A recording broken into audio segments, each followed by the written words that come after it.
Hi friends, പുതിയൊരു സ്റ്റോറിയിലേക്ക് എല്ലാവർക്കും സ്വാഗതം. ഔസേപ്പച്ചൻ്റെ ജീപ്പ് റബ്ബർ മരങ്ങൾക്കിടയിലെ മൺപാതയിലൂടെ കരിയിലകൾ പറത്തി പാഞ്ഞു വന്ന് തറവാട്ടുമുറ്റത്ത് നിന്നു. ഹെഡ്ലൈറ്റുകൾ അണച്ച് ഔസേപ്പച്ചൻ ഇറങ്ങി. ആൽബർട്ട് അതിനു മുൻപേ അവിടെ എത്തിച്ചേർന്നിട്ടുണ്ടായിരുന്നു. അയാളുടെ കാർ വീട്ടുമുറ്റത്ത് കിടപ്പുണ്ട്. മുകളിലത്തെ നിലയിലെ മുറിയിൽ ജ്യേഷ്ഠാനുജന്മാർ 3 പേരും ഒത്തുകൂടി. നവതക്കുട്ടിച്ചായനെയും വിളിച്ചു. അപ്പച്ചൻ എന്തിനാ സമ്മതിച്ചു കൊടുത്തത്? റാണിമോൾ പ്രസവിച്ചെന്നും കുട്ടിയെ ഓർഫനേജിലേക്ക് മാറ്റിയെന്നും ഇപ്പോഴും ജീവിച്ചിരിപ്പുണ്ടെന്നുമൊക്കെ ആൽബി അവതക്കുട്ടിച്ചായൻ്റെ നേർക്ക് തട്ടിക്കയറി. എല്ലാം അറിഞ്ഞുകൊണ്ട് ചോദിക്കുമ്പോൾ ഞാൻ പിന്നെയും നുണ പറയണോ? അവതക്കുട്ടിച്ചായൻ മറുചോദ്യം ഉന്നയിച്ചു. പറയണം, എനിക്കൊന്നും അറിയത്തില്ലായിരുന്നു പറയണം, കൈമലർത്തിയേക്കണം. അങ്ങനെ ചെയ്ത് അവരപ്പച്ചൻ്റെ മനസ്സിലിരിക്കുന്ന കാര്യങ്ങൾ ഒരു തോട്ടിക്കൊണ്ട് കുത്തി ചാടിക്കോ? ആൽബർട്ടിന് ചുണ്ടി കയറി. എടാ, നീ എന്തറിഞ്ഞിട്ട് ഇങ്ങനെ കിടന്ന് ചാടുന്നേ? റാണിമോള് തന്നെ എല്ലാ കാര്യങ്ങളും അലീനയോട് പറഞ്ഞു കഴിഞ്ഞു. അതുമാത്രമല്ല, കുളത്തിപ്പുഴയ്ക്ക് വരുന്നതിന് മുൻപ് തന്നെ അവൾക്കും എറണാകുളംകാർക്കും ഇതെല്ലാം അറിയാമായിരുന്നു. അപ്പച്ചൻ എന്തിനാ അവരുടെ മുൻപിൽ എല്ലാം സമ്മതിച്ചു കൊടുത്തതെന്ന എൻ്റെ ചോദ്യം. ഔസേപ്പച്ചൻ കയർത്തു. ലാലിച്ചൻ്റെ മുഖത്ത് നോക്കിക്കൊണ്ട് കള്ളം പറയാൻ എനിക്ക് പറ്റില്ല. ഇനി ഞാൻ അവൻ്റെ മുഖത്ത് നോക്കണ്ടേ? അല്ല, അപ്പച്ചൻ്റെ കുളത്തുപുഴയിൽ പോയി താമസിക്കേണ്ട വല്ല കാര്യവുമുണ്ടായിരുന്നു? ഇവിടെ തറവാട്ടിൽ റോബിയുടെ കൂടെ താമസിക്കേണ്ടവനല്ലേ അപ്പച്ചൻ? അവനല്ലേ അപ്പച്ചൻ്റെ കാര്യങ്ങൾ നോക്കേണ്ടവൻ? എനിക്ക് മനസ്സിലായിരുന്നു ഇവിടെ താമസിക്കാൻ. നീ പോയി നിന്റെ പണി നോക്ക്. അല്ല പിന്നെ. എടാ, അപ്പച്ചനെല്ലാം പറഞ്ഞു തൊലച്ചില്ലേ? കൊച്ചു ജീവിച്ചിരിപ്പുണ്ടെന്ന് വരെ പറഞ്ഞിട്ടാ അപ്പച്ചൻ കുളത്തുപുഴയിൽ നിന്ന് വിട്ടു പോകുന്നത്. പിന്നെ നമ്മൾ എന്ത് ചെയ്യും? എന്നാലും മേരി ചേച്ചിയെ ഏൽപ്പിച്ചിട്ടുണ്ടെന്ന് പറയണമായിരുന്നോ? വേറെന്തെങ്കിലും ഒരു കള്ളം പറഞ്ഞാൽ പോരായിരുന്നോ? അങ്ങ് ആസാമിലുള്ള മക്കളില്ലാത്ത ഒരു ഭാര്യയും ഭർത്താവും കൂടി ദത്തെടുത്ത് വളർത്തുകയാണെന്നോ മറ്റോ? ലാലിച്ചായൻ നമ്മളെ കോടതി കയറ്റുമെന്ന് ഭീഷണിപ്പെടുത്തി. സ്വന്തം മോളെ തിരിച്ചു കിട്ടണമെന്നുണ്ടെങ്കിൽ റാണിമോളും ലാലിച്ചൻ്റെ കൂടെയല്ലേ നിൽക്കൂ? ലാലിച്ചായൻ അവളെ കൊണ്ട് കോടതിയിൽ ഒരു ഹർജി കൊടുപ്പിച്ചാൽ നമ്മൾ എന്ത് ചെയ്യും? 2 വയസ്സുവരെ ലിറ്റിൽ ഫ്ലവർ ഓർഫനേജിലുണ്ടായിരുന്ന കുഞ്ഞിനെ കോടതിയിൽ ഹാജരാക്കാൻ കോടതി ഉത്തരവിട്ടാലോ? നമ്മളും നമ്മുടെ കുടുംബവും മൊത്തം നാറിയോ? നിയമം എപ്പോഴും അമ്മമാരുടെ കൂടെ നിൽക്കൂ. നിവൃത്തികേട് കൊണ്ട് പറഞ്ഞു പോയതാ ഞാൻ. ഔസേപ്പച്ചൻ തൻ്റെ നിസ്സഹായത വെളിപ്പെടുത്തി. ഈ അപ്പച്ചൻ വരുത്തി വെച്ച ഓരോ ഏടാകൂടങ്ങൾ നോക്കണേ. ഇനിയിപ്പം എന്തു ചെയ്യും? കൊച്ചു ജീവിച്ചിരിപ്പുണ്ടെന്നും മേരി ചേച്ചിയെ ഏൽപ്പിച്ചിരിക്കുകയാണെന്നും പറഞ്ഞ സ്ഥിതിക്ക് ഇനി അതിൻ്റെ പുറകെ ഇറങ്ങി തിരിക്കുമോ ലാലിച്ചൻ? റോബർട്ട് അത് കുട്ടിച്ചാനോട് ചോദിച്ചു. അവരുടെ പ്ലാൻ എന്താണെന്ന് അപ്പച്ചൻ അറിയുമോ? എറണാകുളംകാരെ എന്തിനാ കുളത്തുപുഴയ്ക്ക് വന്നത്? അലീന റാണിമോളെ കാണാനാ, അത് കുട്ടിച്ചാൻ പറഞ്ഞു. എന്നാൽ പിന്നെ കണ്ടിട്ട് പോയാൽ പോരെ? അവരെന്തിനാ റാണിയുടെ കാര്യത്തിലും അവരുടെ കൊച്ചിൻ്റെ കാര്യത്തിലുമൊക്കെ ഇടപെടുന്നേ? അവർ ഇടപെട്ടില്ലല്ലോ. എല്ലാ കാര്യങ്ങളും അവരറിഞ്ഞു എന്നല്ലേ ഞാൻ പറഞ്ഞുള്ളൂ. അവരുടെ ഉദ്ദേശം എന്താ?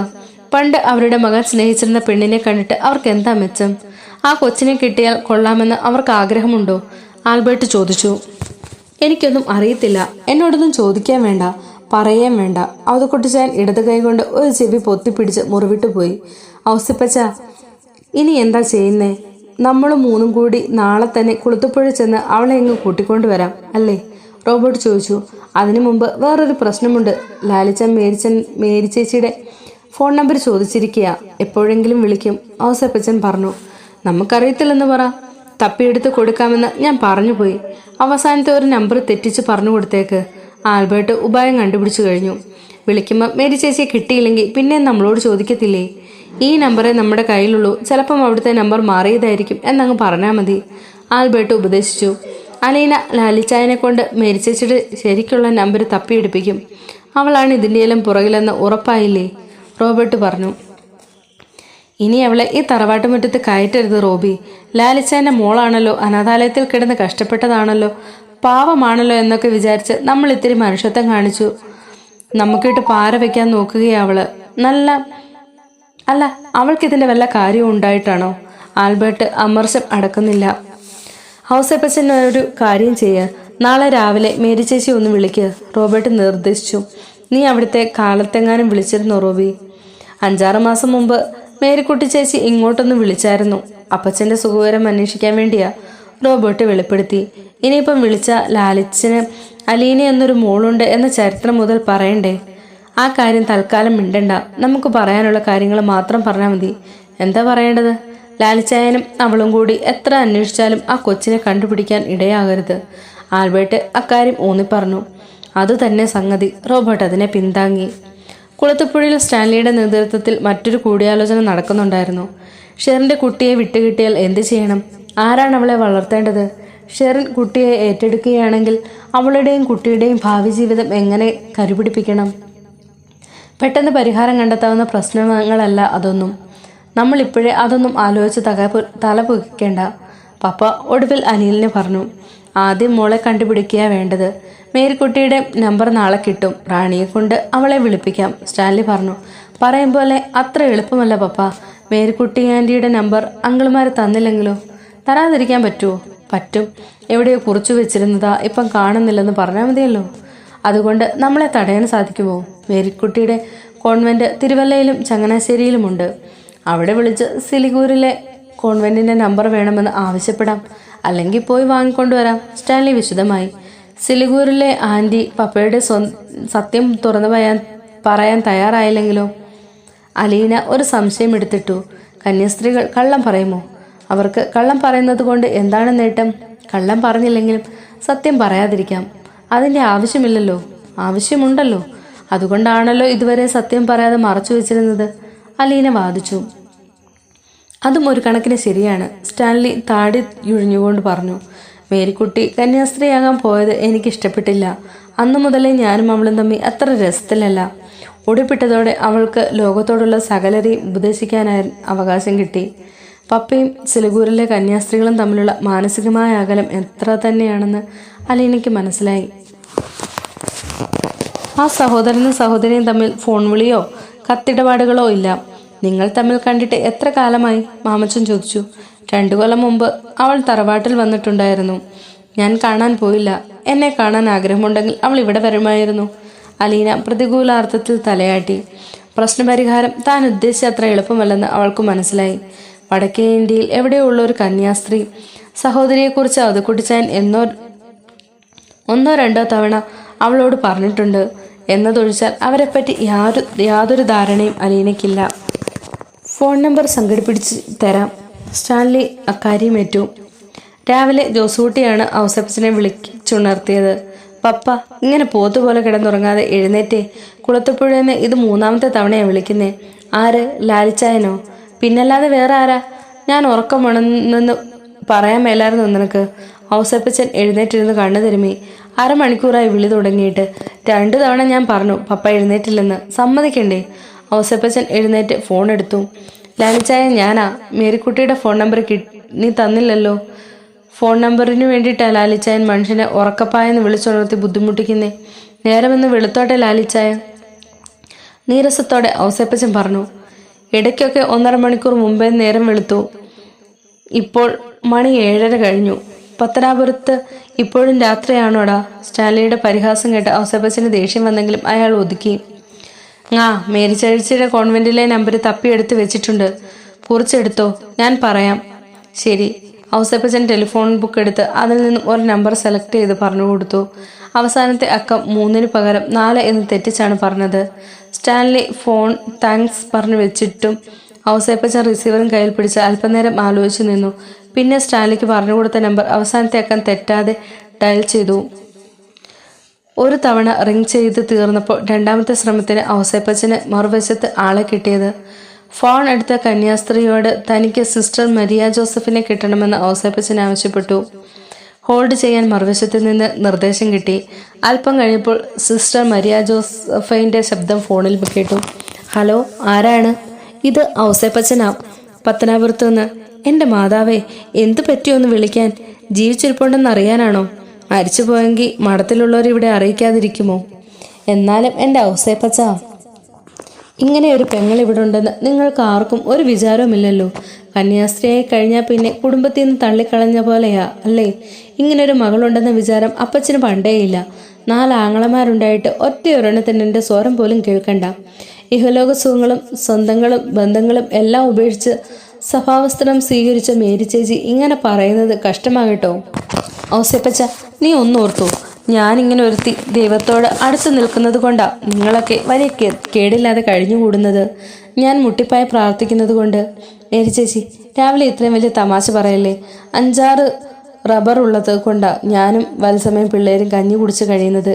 മേരി ചേച്ചി പ്രാർത്ഥിച്ചായിട്ടാണോ റബ്ബർ വെട്ടാനും പാല് കിട്ടുന്നേ? അഹങ്കരിക്കല്ലേ ഔസേപ്പച്ച. കർത്താവ് വിചാരിച്ച ആ ഞൊടിയിട കൊണ്ട് നിനക്കുള്ളതെല്ലാം നശിച്ചു പോവും.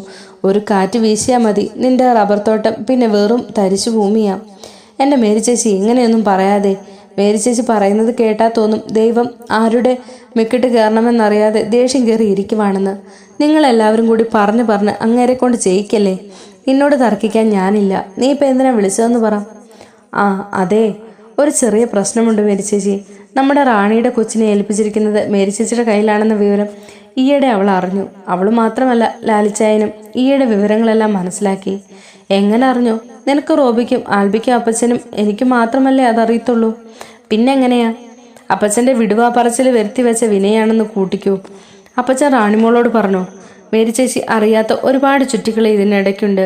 പുനലൂരിലും കുളത്തുപുഴയിലും നടന്നു. അതൊക്കെ വിസ്തരിച്ച് പറയാൻ പോയാൽ ഫോൺ ബില്ലിൽ അടയ്ക്കാൻ ഞാൻ എൻ്റെ തോട്ടം വിൽക്കേണ്ടി വരും. നീ ചുരുക്കി പറഞ്ഞാൽ മതി. ചേച്ചി സംഗതി ഇത്രേ ഉള്ളൂ. ലാലിച്ചായൻ്റെ കൂടെ കുളത്തുപുഴ അലീന എന്നു പേരുള്ള ഒരു പെണ്ണുകൂടി വന്നിട്ടുണ്ട്. ലാലിച്ചായൻ്റെ മോളാണെന്നാ പറയുന്നേ. എൻ്റെ ഈശോയെ, കുഞ്ഞാഞ്ഞയ്ക്ക് നമ്മളറിയാതെ മോളോ? കല്യാണത്തിന് മുമ്പ് ആഗ്രയിൽ വെച്ച് ലാലിച്ചായൻ ഒരു പെണ്ണുമായിട്ട് അടുപ്പമുണ്ടായിരുന്ന കഥ മേരി ചേച്ചിക്ക് അറിയാമല്ലോ. അറിയാം. അപ്പച്ചൻ സമ്മതിക്കാനിട്ടല്ലേ ആ കല്യാണം നടക്കാതെ പോയത്. ആ ബന്ധത്തിൽ ഒരു മോളുണ്ടായിരുന്ന ഇപ്പം പറയുന്നേ. 3 മാസമായിട്ട് അവൾ ലാലിച്ചായൻ്റെ കൂടെയാ താമസം. അവൾ പറയുന്നതിന് ലാലിച്ചായന് വേദവാക്യം. അവളാ ഈ പ്രശ്നങ്ങളെല്ലാം കുത്തിപ്പൊക്കിക്കൊണ്ട് വന്നത്. എനിക്കിത് വിശ്വസിക്കാൻ പറ്റുന്നില്ല ഔസേപ്പച്ച. ഈ 3 മാസത്തിനിടയിൽ ആരും എന്നോട് ഇക്കാര്യം ഒന്നും സൂചിപ്പിച്ചു പോലുമില്ലല്ലോ. വെറുതെ മേരി ചേച്ചിയെ കൂടി വിഷമിപ്പിക്കണ്ടല്ലോ എന്ന് കരുതിയാ പറയാതിരുന്നേ. അഥവാ വിളിച്ച മേരി ചേച്ചി ഫോൺ താഴെ വെക്കുമോ? ഇല്ല. കൽക്കട്ടയ്ക്കും സിലിഗൂരിലുമൊക്കെ വിളിക്കുമ്പോൾ എത്രയാ ബില്ല്? ഞാനിപ്പോൾ സിലിഗൂരിലല്ലല്ലോ ഔസേപ്പച്ച, സിക്കിമില. പാക്കിയോങ് എന്ന സ്ഥലത്ത്. സിലിഗൂരിൽ നിന്ന് ദൂരം ഒരുപാടുണ്ട്. നിന്റെ ഭാഗ്യത്തിനാ ഇപ്പം ഇവിടെ നീ വിളിച്ചപ്പം എന്നെ കിട്ടിയത്. 2 ആഴ്ചത്തെ റിട്രീറ്റിന് വന്നതാ ഞാൻ. ഇന്നലെ തീർന്നു. ഇന്ന് തിരിച്ചു പോകും. ഇതൊന്നും നമ്മളെ അറിയിച്ചില്ലല്ലോ. 1 മാസമേ ആയിട്ടുള്ളൂ ഇവിടെ നിന്ന് മാറ്റം കിട്ടിയിട്ട്. പാക്കിയോങ്ങിൽ ചെന്നിട്ട് ഞാൻ നിന്നെ വിളിക്കാം. അന്നേരം എല്ലാം വിസ്തരിച്ച് പറയണേ. ഓക്കെ. പക്ഷേ അതിനിടയ്ക്ക് ഒരു കാര്യം. ലാലിച്ചൻ എന്നോട് മേരി ചേച്ചിയുടെ നമ്പർ ചോദിച്ചു. ഞാൻ നമ്പർ തെറ്റിച്ചാ കൊടുത്തത്. എന്നാലും ശരിക്കുള്ള നമ്പർ ലാലിച്ചൻ എവിടെയെന്നെങ്കിലും തപ്പിയെടുത്ത് വിളിക്കാൻ സാധ്യതയുണ്ട്. എന്തിനാ എന്നെ വിളിക്കുന്നത്? റാണിയുടെ കൊച്ച് ഇപ്പം എവിടെയുണ്ടെന്ന് ലാലിച്ചായനും അലീനയ്ക്കും അറിയണം. യാതൊരു കാരണവശാലും പറഞ്ഞു കൊടുത്തേക്കരുത്. ഞാൻ എന്താ പറയേണ്ടത്? മക്കളില്ലാത്ത വല്ല ഹിന്ദിക്കാരും വന്ന് ദത്തെടുത്തോണ്ട് പോയിന്ന് പറഞ്ഞാൽ മതി. ദത്തെടുക്കുന്നവരുടെ അഡ്രസ്സ് കൊടുക്കാൻ നിയമം അനുവദിക്കില്ലെന്ന് കൂടി പറഞ്ഞേക്കണം. എന്നാൽ എന്നെ വിളിച്ചെങ്കിൽ മാത്രം പറഞ്ഞാൽ മതിയല്ലോ. വിളിക്കും. ചിലപ്പം അവിടെ അന്വേഷിച്ച് വന്നെന്നിരിക്കും. ഇവിടെ വന്ന എന്നെ കാണാൻ പറ്റില്ല. ഞാനങ്ങ് പോക്കിയോങ്ങിലല്ലേ. പട്ടാളത്തിലായിരുന്നപ്പോൾ ഇന്ത്യ മുഴുവൻ കറങ്ങിയടിച്ചിട്ടുള്ള ലാലിച്ചായന് അത് വല്ലതും ഒരു പ്രശ്നമാണോ? എനിക്ക് മേരി ചേച്ചിയുടെ ഒരു വാക്ക് കിട്ടിയാൽ മതി. റാണിയുടെ മോൾ എവിടെയുണ്ടെന്നുള്ള രഹസ്യം ഒരിക്കലും ലാലിച്ചായൻ അറിയിക്കില്ലെന്ന്. അതൊന്നും ഇനി ആരും അന്വേഷിക്കേണ്ട. നീ ചോദിച്ചാലും പറയുന്ന പ്രശ്നമില്ല. അത്രയും കേട്ടാൽ മതി എനിക്ക്. കുഞ്ഞാഞ്ഞയുടെ മോളെന്ന് പറഞ്ഞു വന്ന ആ പെണ്ണ് എവിടായിരുന്നു ഇത്രയും കാലം? കുഞ്ഞാഞ്ഞയെ പറഞ്ഞു പറ്റിച്ചതാണോ? ദേ വേറെ കോള് വരുന്നു മേരി ചേച്ചി. ലാലിച്ചായൻ എന്നാ തോന്നുന്നേ. ഞാൻ പിന്നെ വിളിക്കാമേ. മറുപടിക്ക് കാത്തു നിൽക്കാതെ ഔസേപ്പച്ചൻ കോൾ കട്ട് ചെയ്തു. സ്റ്റാൻലി റിസീവർ താഴെ വെച്ചിട്ട് അലീനയോട് പറഞ്ഞു. എൻഗേജ്ഡ് ആണ്. മൊബൈൽ നമ്പറിൽ വിളിച്ചു നോക്കിയാലോ? അതും നോക്കി. സ്വിച്ച് ഓഫ് ചെയ്തിരിക്കുക. പപ്പ. അലീന സ്വരം താഴ്ത്തി വിളിച്ചു. സ്റ്റാൻലിക്ക് കാര്യം മനസ്സിലായി. അജ്ഞാത ഭാവിച്ചു. ഞാനും റാണിയും റാണി ആൻറ്റി മാമച്ചനങ്ങളുടെ കൂടെ എറണാകുളത്തേക്ക് പോയിക്കോട്ടെ. വേറൊരു ദിവസം പോകാം. ഇന്നാണെങ്കിൽ പോകുന്ന വഴി കൊല്ലത്തിറങ്ങി ചിന്നുമോളെ കാണായിരുന്നു. അതാരാ? ഞങ്ങളുടെ കൂടെ ഓർഫനേജിലുണ്ടായിരുന്ന കുട്ടിയാ. സ്റ്റാൻലി മറുപടി പറയാതെ വീണ്ടും ഔസേപ്പച്ചൻ്റെ നമ്പർ ഡയൽ ചെയ്തു. ഇത്തവണ ഔസേപ്പച്ചനെ ലൈനിൽ കിട്ടി. ഔസേപ്പച്ച, നീ തന്ന നമ്പറിൽ വിളിച്ചിട്ട് പാൻ ഷോപ്പിലാണല്ലോ കോൾ ചെല്ലുന്നത്. എടുക്കുന്നത് ഒരു പുരുഷൻ. സംസാരിക്കുന്നത് ബംഗാളി ഭാഷ. ചിലപ്പോൾ മേരി ചേച്ചിയുടെ കോൺവെൻറ്റിലെ നമ്പർ മാറിയതായിരിക്കില്ല ലാലിച്ചായ. ആര് മാറ്റി? നീയോ അതോ അവരോ? നമ്പർ മാറ്റമൊക്കെ ഇപ്പം സാധാരണമല്ലേ. വേറെ നമ്പറൊന്നും ഇല്ലേ നിൻ്റെ കയ്യിൽ? ഇല്ല. അഡ്രസ്സ് ഉണ്ടോ? ഇവിടെങ്ങാണ്ട് എഴുതി വെച്ചിട്ടുണ്ടായിരുന്നു. ഇപ്പം കാണുന്നില്ല. ശരി, ഞാൻ പിന്നെ വിളിക്കാം. സ്റ്റാൻലി ഫോൺ വെച്ചു. ശരിക്കുള്ള ഫോൺ നമ്പർ അല്ല, അഡ്രസ്സ് ഇല്ല. അയാൾ അലീനയോട് പറഞ്ഞു. നമ്മളത് പ്രതീക്ഷിക്കേണ്ട പപ്പ. അവരുടെ സഹായമില്ലാതെ പപ്പ വിചാരിച്ചാൽ കണ്ടുപിടിക്കാൻ പറ്റില്ലേ? നമ്പർ ഞാൻ എടുത്തു തരാം. എൻ്റെ കൂടെ വർക്ക് ചെയ്തിരുന്ന ചിലർ കൽക്കട്ടയിലുണ്ട്. അല്ലെങ്കിൽ തിരുവല്ലയിലെ കോൺവെൻറ്റിൽ അന്വേഷിക്കാം. ഉപേക്ഷ വിചാരിക്കല്ലേ പപ്പ. റാണി ആൻറ്റി വലിയ പ്രതീക്ഷയില്ല. ഇന്നലെ ഉറങ്ങിയിട്ടില്ല. അതുപോലെ തന്നെ മാമച്ചനങ്ങളും ആൻറ്റിയും. അവരുടെ മകൻ്റെ കുഞ്ഞല്ലേ. ബംഗാളിലാണേലും ജീവനോടെ ഉണ്ടെന്നറിഞ്ഞപ്പോൾ അവരുടെ ഒരു സന്തോഷം കാണണമായിരുന്നു. മരിച്ചുപോയ മകൻ എവിടെയോ ജീവിച്ചിരിപ്പുണ്ടെന്ന് കേട്ടതുപോലെയാ.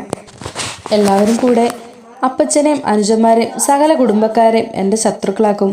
അപ്പച്ചൻ പിണങ്ങിപ്പോയത് നീ കണ്ടല്ലോ. അത് കുട്ടിച്ചായൻ ഇങ്ങ് തിരിച്ചു വരും പപ്പ. ഭക്ഷണവും മരുന്നും വസ്ത്രവും ഒക്കെ കുറഞ്ഞു പോയാലും ശരി, മനുഷ്യൻ എങ്ങനെയും ജീവിക്കും. പക്ഷെ സ്നേഹമില്ലാതെ ജീവിക്കാൻ പറ്റില്ല. നിന്റെ സ്നേഹം ഇനി അപ്പച്ചന് ആവശ്യം വരുമെന്ന് തോന്നുന്നില്ല പപ്പ. ഞാൻ ചോദിച്ചതിന് ഇതുവരെ മറുപടി പറഞ്ഞില്ലല്ലോ. എറണാകുളത്ത് പോയിട്ട് എന്ന് തിരിച്ചു വരാനാ? ഒരാഴ്ച. അതൊന്നും വേണ്ട. റാണി ആൻറ്റി അവിടെ ഒരാഴ്ച താമസിക്കട്ടെ പപ്പ. ആൻറ്റിക്ക് വലിയ സന്തോഷമാകുമായിരിക്കും. നല്ല മാറ്റമുണ്ടാവും. ഞാൻ വിളിക്കുമ്പോൾ തിരിച്ചു വരണം. അതിന് സമ്മതമാണെങ്കിൽ പോയാൽ മതി. സമ്മതമാ, അലീന ലോട്ടറി അടിച്ച സന്തോഷത്തോടെ പറഞ്ഞു. ഇവിടെ നിൽക്കാൻ മാത്രമാണ് നിനക്ക് ഒരു താല്പര്യവുമില്ലാത്തത് അല്ലേ? ഇവിടെ വിട്ട് എങ്ങോട്ട് പോകാനും ഏത് നിമിഷവും നീ തയ്യാറാ. സ്റ്റാൻലി പരിഭവിച്ചു. എവിടൊക്കെ പോയാലും ഞാൻ ഇങ്ങോട്ടല്ലേ തിരിച്ചു വരുന്നേ. അതെന്തുകൊണ്ടാ? എൻ്റെ പപ്പ ഇവിടെ ഉള്ളത് കൊണ്ടല്ലേ. സ്റ്റാൻലി അർത്ഥസൂചകമായി മൂളി. ബ്രേക്ക്ഫാസ്റ്റ് കഴിഞ്ഞ ഉടൻ മാമച്ചനും ഗ്രേസമ്മയും ഷെറിനും അലീനയും രേവതിക്കുട്ടിയും യാത്രയ്ക്കൊരുങ്ങി. നിങ്ങളെങ്ങനെ തിരിച്ചു വരും? സ്റ്റാൻലി അലീനയോടും ഷെറിനോടുമായി ചോദിച്ചു. ഞാൻ കാറിൽ തിരിച്ചെത്തിയേക്കാം, മാമച്ചൻ പറഞ്ഞു. അത് വേണ്ട, കാറുമായി ഞാൻ അങ്ങോട്ട് വരാം, സ്റ്റാൻലി അഭിപ്രായപ്പെട്ടു. വേണ്ടെന്നേ, ഞങ്ങളൊരു ബസ് കയറിങ്ങി വന്നോളാം, അലീന പറഞ്ഞു. അവർ കുളുത്തൂപ്പുഴയിൽ നിന്നും 10 മണിയോടെ യാത്ര തിരിച്ചു. കൊട്ടാരക്കര കൊല്ലം വഴി പോകാനാണ് പ്ലാൻ. കാർ കിളിക്കൊല്ലൂരിലെത്തിയപ്പോൾ വലത്തെ പോക്കറ്റ് റോഡിലേക്ക് തിരിഞ്ഞ് ത്യാഗഭവനം എന്ന് എഴുതി വെച്ച വലിയ ബോർഡിന് കീഴിലുള്ള ഗേറ്റിന് മുമ്പിൽ ചെന്ന് നിന്നു.